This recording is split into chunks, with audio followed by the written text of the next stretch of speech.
O Senhor esteja convosco. Ele está no meio de nós. Proclamação do Evangelho de nosso Senhor Jesus Cristo, segundo São Lucas. Glória a vós, Senhor. Nos dias de Herodes, rei da Judéia, vivia um sacerdote chamado Zacarias, do grupo de Abia. Sua esposa era descendente de Arão e chamava-se Isabel. Ambos eram justos diante de Deus e obedeciam fielmente a todos os mandamentos e ordens do Senhor. Não tinham filhos, porque Isabel era estéril e os dois já eram de idade avançada. Em certa ocasião, Zacarias estava exercendo as funções sacerdotais no templo, pois era a vez do seu grupo. Conforme o costume dos sacerdotes, ele foi sorteado para entrar no santuário e fazer a oferta do incenso. Toda a assembleia do povo estava do lado de fora rezando, enquanto o incenso estava sendo oferecido. Então apareceu-lhe o anjo do Senhor de pé, à direita do altar do incenso. Ao vê-lo, Zacarias ficou perturbado e o temor apoderou-se dele. Mas o anjo disse: não tenhas medo, Zacarias, porque Deus ouviu tua súplica. Tua esposa Isabel vai ter um filho, e tu lhe darás o nome de João. Tu ficarás alegre e feliz, e muita gente se alegrará com o nascimento do menino, porque ele vai ser grande diante do Senhor. Não beberá vinho nem bebida fermentada, e desde o ventre materno ficará repleto do Espírito Santo. Ele reconduzirá muitos do povo de Israel ao Senhor seu Deus, e há de caminhar à frente deles com o espírito e o poder de Elias, a fim de converter os corações dos pais aos filhos e os rebeldes à sabedoria dos justos, preparando para o Senhor um povo bem disposto. Palavra da salvação. Glória a vós, Senhor. Aleluia, aleluia, aleluia, aleluia.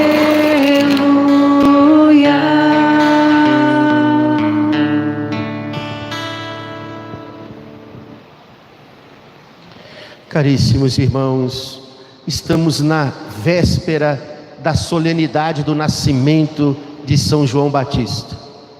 Por isso que na parte da noite, hoje, já se celebra a missa da vigília, que nos prepara para essa grande festa de amanhã.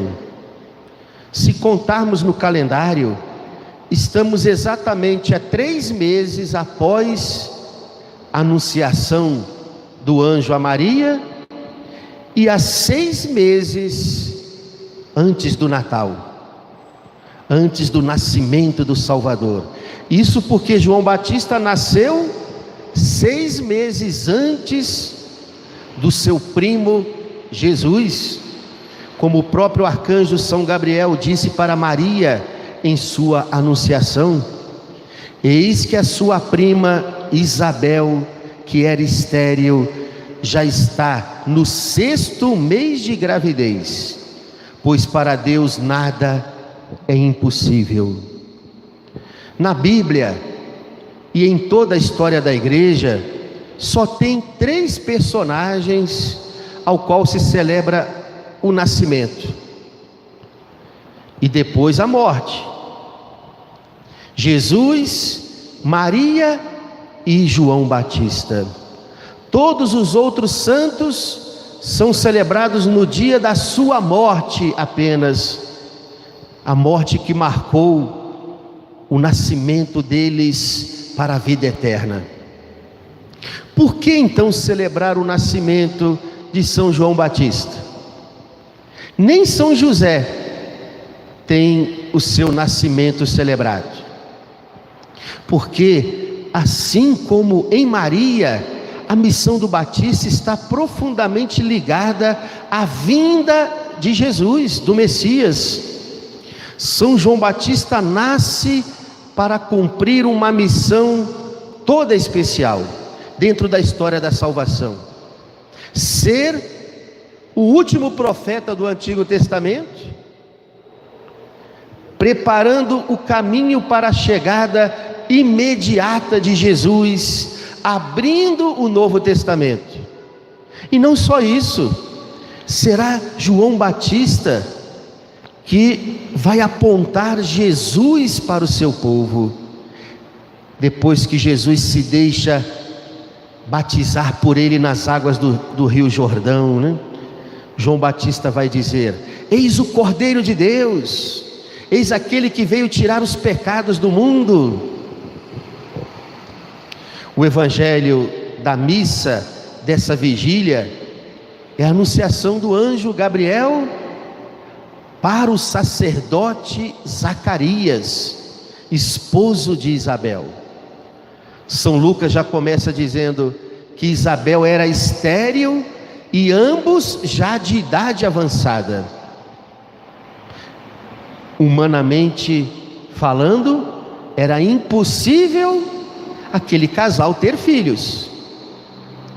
Mas nós nunca podemos esquecer ao longo da nossa vida aquela frase que é uma verdadeira receita de milagres para nós. A frase que o arcanjo São Gabriel disse para Maria, depois que revelou a ela a gravidez de sua prima Isabel. Que frase é essa? Pois para Deus nada é impossível.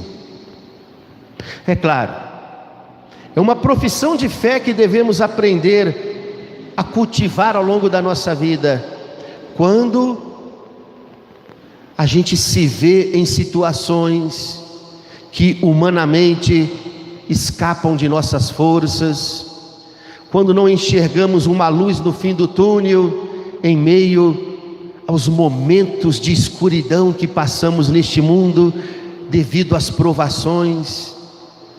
Devemos falar muitas vezes isso, que foi uma revelação de um anjo, de um arcanjo para Maria. Para Deus nada é impossível. O que Ele quiser fazer, Ele fará. E eu preciso confiar nessa ação de Deus na minha vida. O que Ele achar melhor para a minha vida, Ele fará, se eu estiver aberto para as suas graças.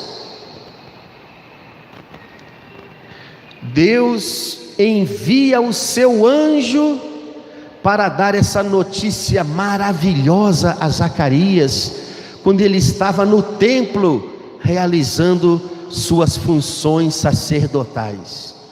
Não tenhas medo, Zacarias, porque Deus ouviu tua súplica. Tua esposa Isabel vai ter um filho e tu lhe darás o nome de João.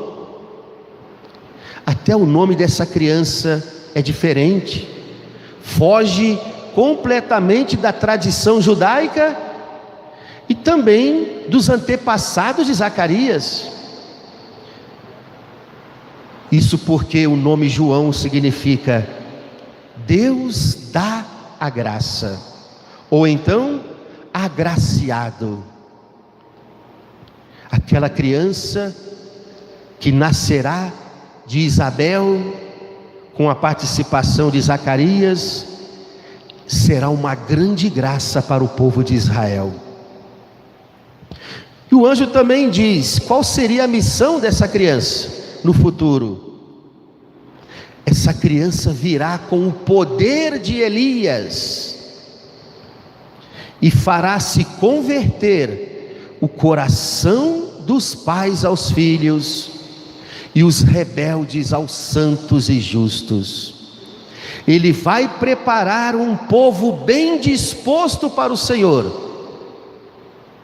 Essa seria a missão de João Batista, como de fato foi: preparar um povo bem disposto para a chegada do Salvador. O problema começa aqui. É quando Zacarias, no primeiro momento, vai duvidar dessa promessa de Deus. Vai até zombar, rindo, na frente do anjo. E Deus vai ser muito severo com Zacarias. Deus envia sobre Zacarias um espírito de mudez. E ele voltará a falar somente quando o menino nascesse. Talvez podemos pensar: nossa, Deus foi muito severo com Zacarias. Como é que pode um homem de idade avançada, sua esposa estéril, acreditar logo de imediato que poderiam ter um filho? Até eu duvidaria. Você duvidaria das promessas de Deus se aparecesse um anjo na sua frente? Uma criatura do céu, um anjo, um ser completamente santo, que refletia a glória de Deus, aparecesse na sua frente, te trazendo uma notícia do céu, e você duvidar? Nós acreditamos em tantas mentiras que os homens contam para nós, e um anjo aparece na sua frente, Zacarias, trazendo uma notícia do céu, e você não acredita? Não foi qualquer pessoa que apareceu lá. Deus não mandou nenhum profeta na casa de Zacarias. Deus mandou um anjo. E o que é maior ainda, um anjo que fazia parte da maior corte celeste, um arcanjo. Por isso que Deus foi severo em castigar Zacarias, dando um espírito de mudez a ele. Fazendo um paralelo com a anunciação do anjo a Maria, temos uma atitude bem diferente, hein?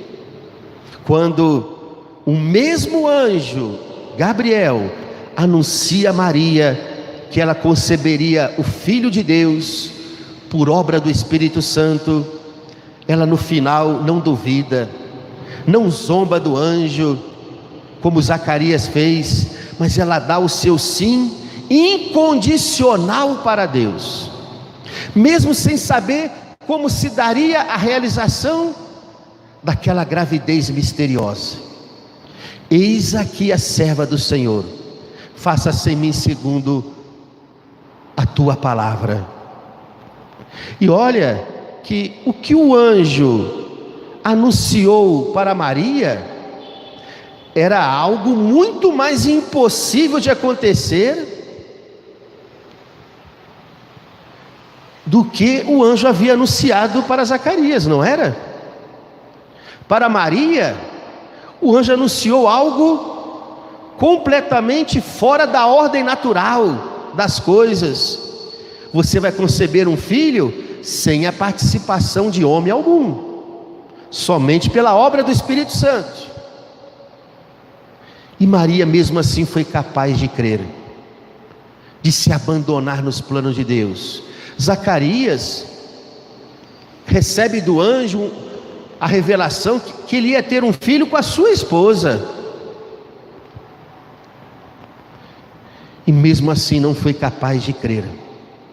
Zacarias merece ficar mudo, porque quem não crer na ação de Deus em sua vida, quem não acredita nas promessas de Deus, que se encontram nas Sagradas Escrituras, se torna como um mudo, não tem nada a dizer, nem para si mesmo e nem para o mundo. É isso, caríssimos irmãos, uma pessoa sem fé é como alguém mudo, não poderá falar nada que vai ser capaz de tornar esse mundo melhor. Uma pessoa sem fé é como um cão mudo, porque se torna incapaz de proclamar as maravilhas de Deus para o mundo. Somente quem é capaz de crer, de acreditar na ação de Deus, será também capaz de soltar a sua voz para proclamar as maravilhas de Deus para os outros. Um cristão não pode ser um cão mudo, porque o cristão, pela sua fé, precisa reconhecer a ação de Deus em sua vida, precisa testemunhar para o mundo as maravilhas de Deus. E se eu não tenho nada para testemunhar, é porque eu não estou apenas mudo, mas estou também cego espiritualmente, porque não estou conseguindo perceber o que Deus tem feito na minha vida, as maravilhas de Deus que Ele tem realizado na minha vida.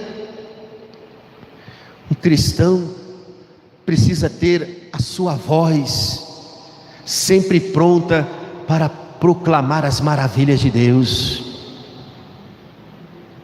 Agora, um outro grande mistério que celebramos através da natividade de São João Batista é a respeito do chamado de Deus em nossas vidas. Cada vida que Deus permite vir a este mundo, mesmo que nasça em meio a certos acidentes entre um homem e uma mulher, por exemplo, uma gravidez não planejada, uma gravidez fora do casamento, uma gravidez fruto de até uma violência, é claro que Deus jamais gostaria disso. Segundo os planos de Deus, como é que um filho deve vir ao mundo? Quando o casal tem a saúde natural, unidos pelo matrimônio, e geram os filhos de Deus. E a igreja leva tão a sério isso, a missão de um casal em formar a família humana, porque um casal não se casa apenas para si mesmo, que a igreja até recomenda a adoção de filhos, quando um casal não pode ter filhos. E não adianta cair nessa justificativa cômoda: eu não tomo remédio, diz a esposa. Meu marido já fez exame e parece que está tudo bem com ele. Também eu já fiz exame e está tudo bem comigo. Quando fazem os exames, hein? Quando fazem. Então, se eu não tenho filho até hoje, é porque Deus não quer. Não quer, talvez naturalmente. Mas se você se casou diante da igreja, diante da lei de Deus, a sua missão como casal cristão é formar família. Senão você está traindo os compromissos que você jurou diante de Deus na pessoa do sacerdote. Gerados ou não, os casais se casam diante da lei de Deus para formar família. Mas nem todos querem ter esse trabalho, né? Filho dá trabalho, né? Só que os filhos são os frutos mais excelentes de um casamento, de uma união matrimonial. E assim, nem sempre as coisas acontecem conforme os planos de Deus. Às vezes, os filhos vêm ao mundo por meio de situações dramáticas. Mas uma coisa é certa, queridos irmãos: se Deus permite uma vida nascer, é porque Deus vai dar uma alma para aquela vida, vai tornar aquele embrião um ser humano, e vai confiar uma missão para aquele filho dele, que Ele permitiu vir ao mundo. Nenhuma vida vem a este mundo por acaso. Deus sabe escrever certo até mesmo nas linhas tortas da nossa existência. Quem diria, hein? Que a mãe de São João Paulo II nunca pensou no aborto, nunca. Era uma mulher santa, inclusive está em processo de beatificação junto com o pai de São João Paulo II. O processo já está aberto. Mas quando ela teve o segundo filho, quando ela ficou grávida de Carol Wojtyla, que seria no futuro o Papa João Paulo II, ela chegou a cair nessa fraqueza. Oh meu Deus, vivendo em plena Segunda Guerra Mundial, o nazismo perseguindo a Polônia, os poloneses sofrendo por causa do nazismo, uma miséria danada no meio das famílias camponesas, como era a família de João Paulo II, não tinham nem o que comer pós-guerra mundial. Ela caiu na fraqueza de pensar assim: oh meu Deus, por que o Senhor me deu esse filho agora? Eu não tenho condições de criá-lo. Ela apenas pensou isso, apenas pensou. E se ela tivesse feito um aborto, se não fosse uma santa, olha o que o mundo ia perder. Ia perder um dos maiores papas que a igreja já teve, ia deixar de ter um dos maiores santos de nossos tempos, e que mais lutou pelo bem da família, que mais lutou contra a chamada cultura da morte, contra o aborto, contra a eutanásia, contra os anticoncepcionais abortivos, contra as guerras. Foi o Papa que mais lutou contra a cultura da morte. Cada vida que vem a este mundo não vem por acaso. Eu falei de uma figura extraordinária, mas preciso dizer, não basta assumir uma grande missão para ser extraordinário. Não, cada vida que vem a este mundo é extraordinária aos olhos de Deus. Cada vida que vem a este mundo é querida por Deus. E se Deus nos chamou para esta vida, é porque Ele também tem uma missão para nós. E uma missão que Ele já nos dá desde o ventre materno, hein? Olha o que nos falou a primeira leitura de hoje, tirada do profeta Jeremias.